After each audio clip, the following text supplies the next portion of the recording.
bagaimana kiatnya untuk mendapatkan sholat khusus? Mungkin ada kiat dari Ustaz gimana supaya kita bisa sholat secara khusyuk. Itu aja. Assalamualaikum warahmatullahi wabarakatuh. Waalaikumsalam warahmatullahi wabarakatuh. Saya langsung jawab saja supaya jedanya tidak terlampau jauh. Pertama, Quran surah kedua Al-Baqarah di ayat 45 sampai 46. Itu dasar dari salat khusyuk. A'udzubillahi minasyaitonirrajim. Allah berfirman, Bismillahirrahmanirrahim. Wasta'inu bis-sabri was-salah. Wa innaha lakabiratun illa 'alal khashi'in. Dan jika Anda punya persoalan dalam kehidupan, terima dulu dengan sabar. Ini indah sekali kalimatnya. Kata Allah, jika Anda punya persoalan dalam kehidupan, terima dulu dengan sabar.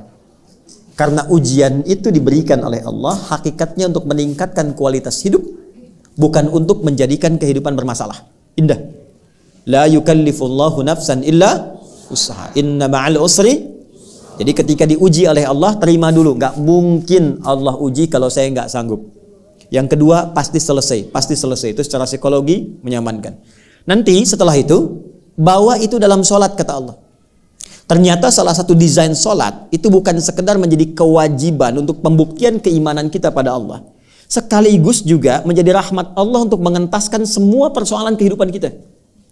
Karena itu dulu, kalau Nabi mengalami persoalan tertentu, sampai ke ulama-ulama, kalau punya hajat yang khusus di luar sholat fardunya, mereka sholat. Al-Imam Al-Bukhari menulis kitab Sahih Al-Bukhari, 97 topik itu 16 tahun. Setiap akan menulis satu hadis, beliau sholat 2 rakaat. Sholat. Ternyata dalam sholat itu kita curhatkan apa persoalan yang kita bawa. Diungkapkan dalam hati lewat sujud, atau dihadirkan di pikiran ketika mengucapkan iyyaka na'budu wa iyyaka nasta'in. Nah, itu yang dilakukan sunnahnya Nabi dan Rasul. Karena itu semua Nabi, semua Rasul sholat. Nabi Musa salat, Quran surah ke-20 ayat 14. Wa aqimis salata lidzikri. Nabi Isa alaihi salam salat, wa ausani bis salah, Quran surah ke-19 ayat 31 sampai 33. Nabi Zakaria saat memohon kepada Allah keturunan itu sedang salat di mihrab. Quran surah ke-3 Ali Imran ayat 38 sampai 39. Fanadatul malaikatu wa huwa qaimun yusalli fil mihrab. Nabi Ismail alaihi salam meminta semua keluarganya salat. Quran surah 19 ayat 55. Wa kana ya'muru ahlahu bis salah. Semua salat. Apa kepentingan dari salat itu? Bukan sekedar kewajiban untuk membuktikan keimanan dan pengabdian kita pada Allah, tapi mengentaskan semua persoalan kehidupan kita. Nah, itu hanya akan bisa terjadi kalau salatnya khusyuk. Apa dalil hadisnya? Idza qala al-'abdu, hadis qudsi. Kalau hambaku berkata dalam salatnya, iyyaka na'budu wa iyyaka nasta'in, ya Allah, sekarang aku ibadah hanya kepadamu. Dan engkau tahu sekarang aku punya persoalan. Aku serahkan kepadamu untuk memberikan solusinya. Qala Allah azza wa jalla, kata Nabi, Allah langsung menjawab kalimat itu, hadza baini wa baina 'abdi wa li 'abdi ma sa'al. Ini perjanjian antara aku dengan hambaku. Kalau hambaku khusyuk benar sampai di sini salatnya, baru sampai bacaan iyyaka na'budu, baru sampai bacaan iyyaka na'budu wa iyyaka nasta'in, khusyuk benar salatnya, wa li 'abdi ma sa'al. Apapun yang dia minta, aku akan kabulkan. Itu salah satu rahasia salat dalam Al-Fatihah. Makanya Al-Fatihah menjadi rukun. Nah, pertanyaannya bagaimana salat yang khusyuk itu?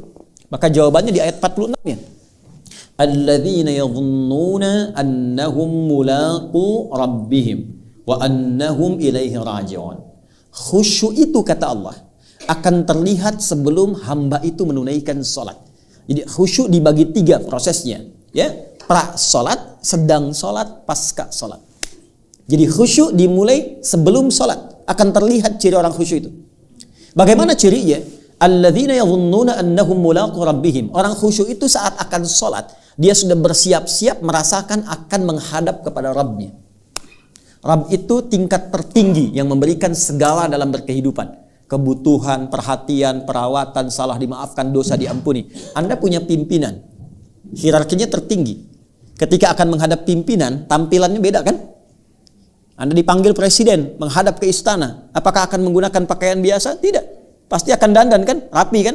Makanya orang khusyuk itu, kata Al-Quran, akan menghadap Allah, sudah merasakan yang tertinggi yang memberikan segalanya untuk saya. Maka dia siapkan, dari penampilannya pun beda.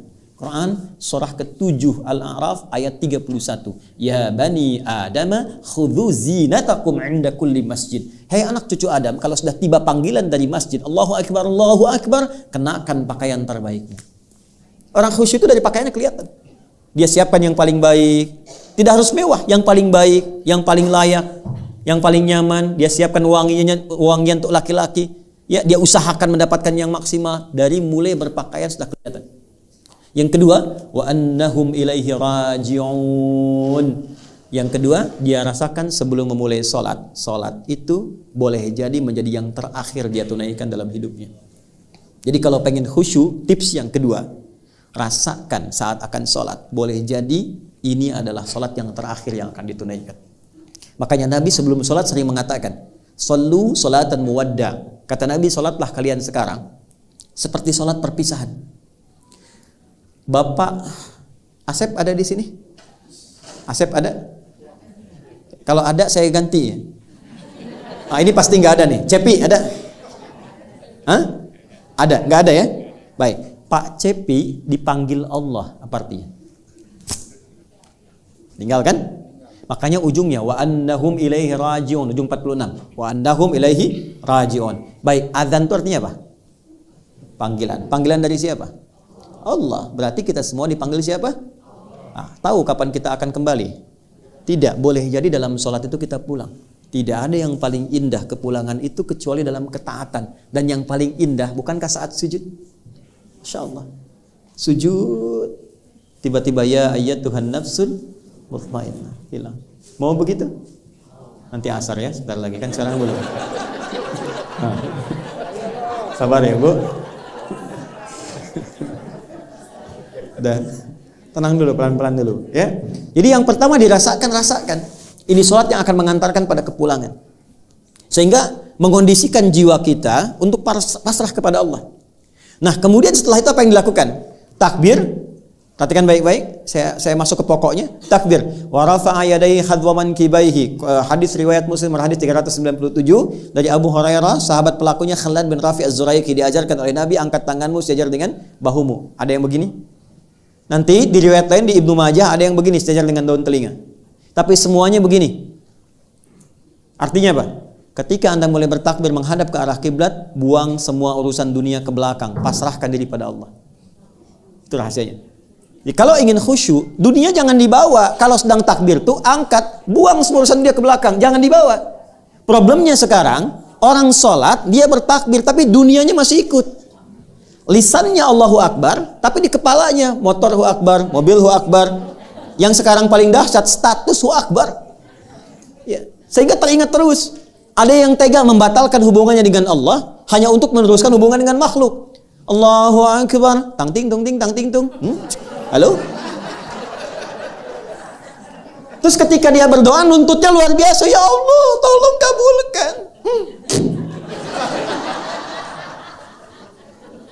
Angkat, buang ke belakang.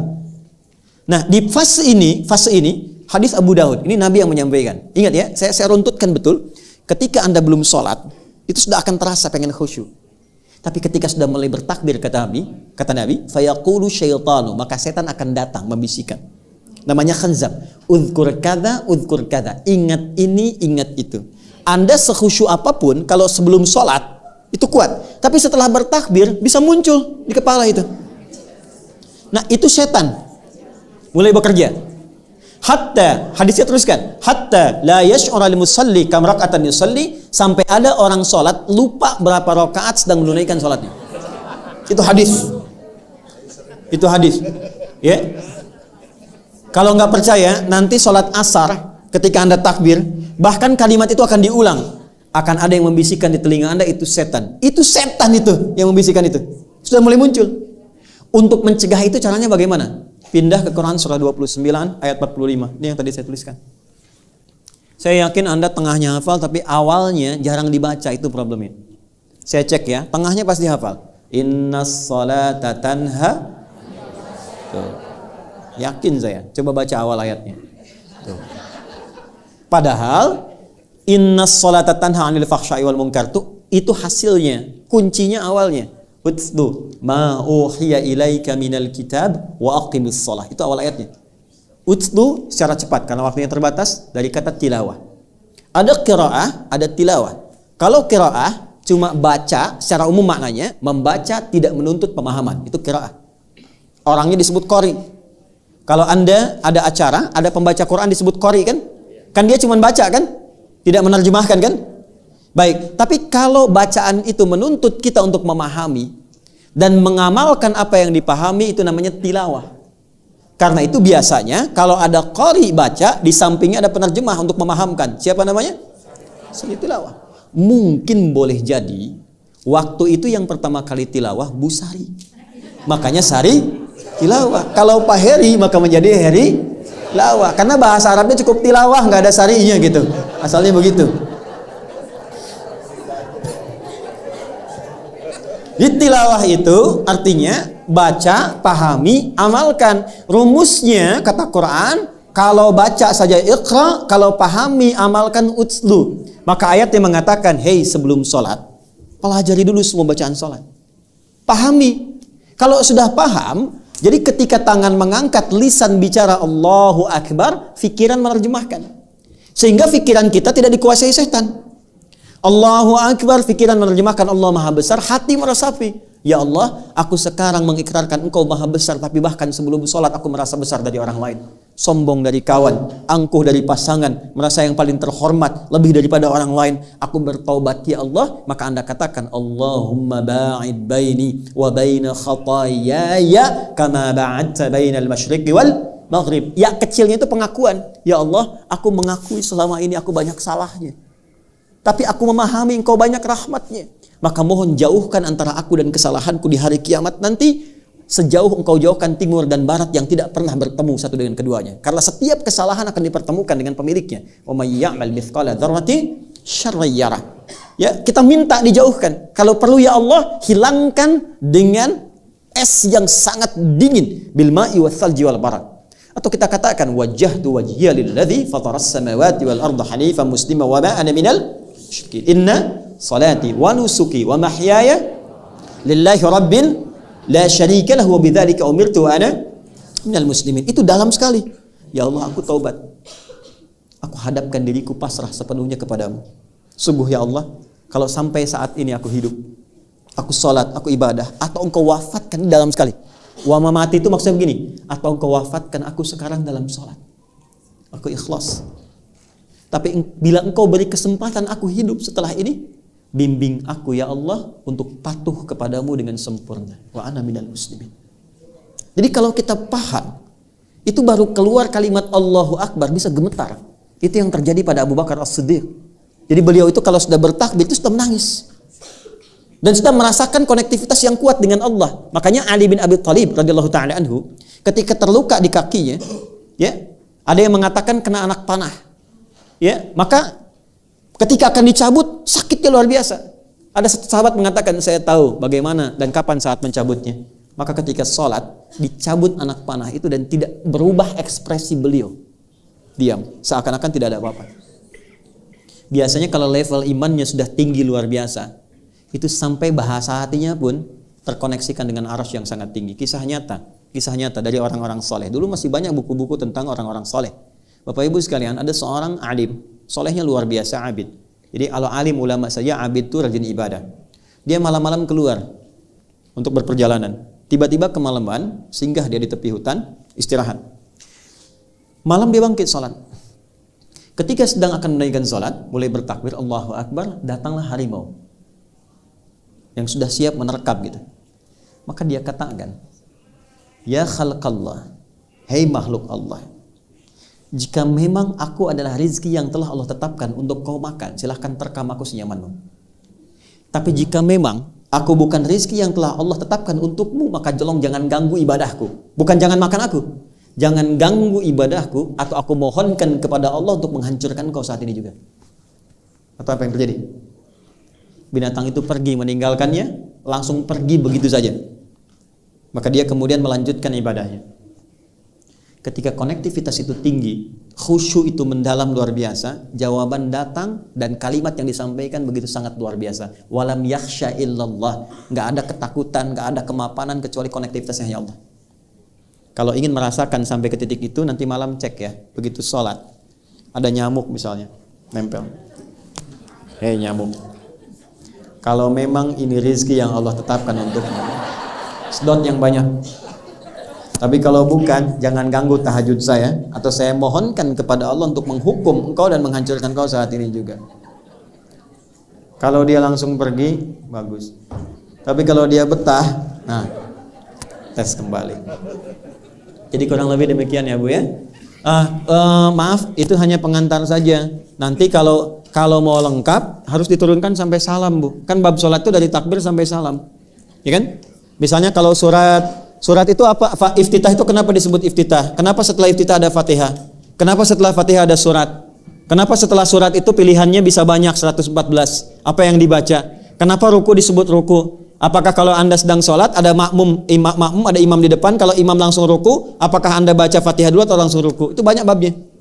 Banyak sekali babnya. Nanti lain waktu kalau ada kesempatannya insya Allah mudah-mudahan kita bisa belajar dengan lebih lengkap ya.